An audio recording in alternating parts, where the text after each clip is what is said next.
Assalamualaikum warahmatullahi wabarakatuh. Saya akan memaparkan tentang pendidikan menurut Ki Hajar Dewantara. Pendidikan adalah tempat bersemayam segala benih-benih kebudayaan yang hidup dalam masyarakat kebangsaan. Itu adalah kutipan dari perkataan Ki Hajar Dewantara. Jadi di sini dapat kita simpulkan bahwa pendidikan dan kebudayaan itu adalah salah satu atau situasi yang sangat erat. Jadi pendidikan itu adalah landasan untuk pembentukan sebuah kebudayaan bangsa. Jadi kebudayaan bangsa itu lahir dari pendidikan yang ada. Pendidikan itu sangat erat kaitannya dengan perubahan. Artinya selalu bergerak dan tidak berhenti.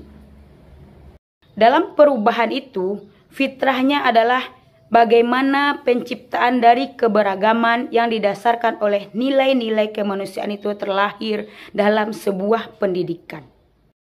Berikutnya, bagaimana relevansi pemikiran Ki Hajar Dewantara terhadap transformasi pendidikan. Kita mulai dari 3 kerangka perubahan oleh Ki Hajar Dewantara. Yang pertama, kodrat keadaan. Kodrat keadaan ini terbagi 2, kodrat alam dan kodrat zaman. Kodrat alam itu adalah tempat di mana manusia yang akan dididik itu berasal. Baik itu di lingkungan pantai, gunung itu akan berbeda alamnya atau negaranya. Di bagian kita di Asia, iklimnya akan berbeda dengan pendidikan orang di Eropa. Begitu juga dengan kodrat zaman. Tidak akan pernah sama.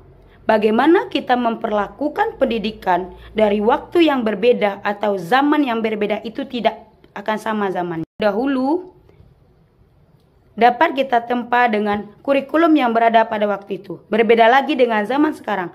Kita berada di era revolusi industri 4.0, di mana semuanya itu adalah serba digital. Anak-anak kita lebih hebat dari kita. Jadi tantangannya kita harus dapat mengikuti perkembangan pendidikan sesuai dengan zamannya. Perubahan oleh Ki Hajar Dewantara yang kedua adalah prinsip melakukan perubahan. Ada 3 azas trikon. Yang pertama, kontinuitas, konvergensi, dan konsentris. Kontinuitas di sini bermaksud bagaimana kita menjaga nilai utama dari masyarakat kita. Kalau konvergensi, bagaimana kita menuju untuk memperkuat nilai-nilai kemanusiaan itu.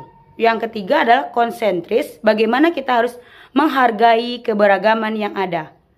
Perubahan itu menghargai keunikan perbedaan masing-masing kebudayaan. 3. Dalam pendidikan itu, yang kita harapkan berubah adalah budi pekerti.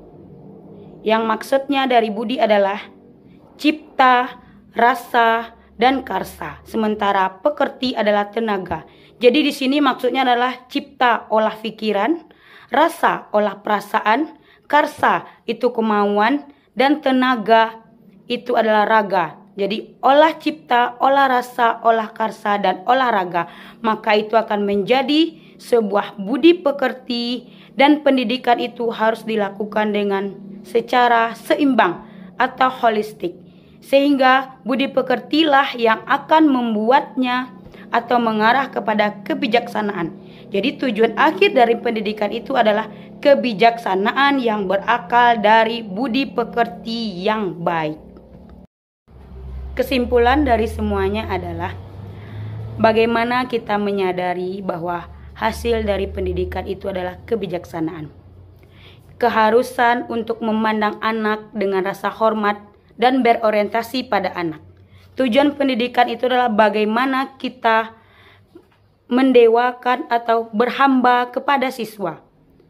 Semua perubahan itu ada zamannya. Jadi pendidikan itu dibuatlah bebas dari segala ikatan, dengan suci hati mendekatkan sang anak, tidak untuk meminta sesuatu hak, namun untuk berhamba pada sang anak.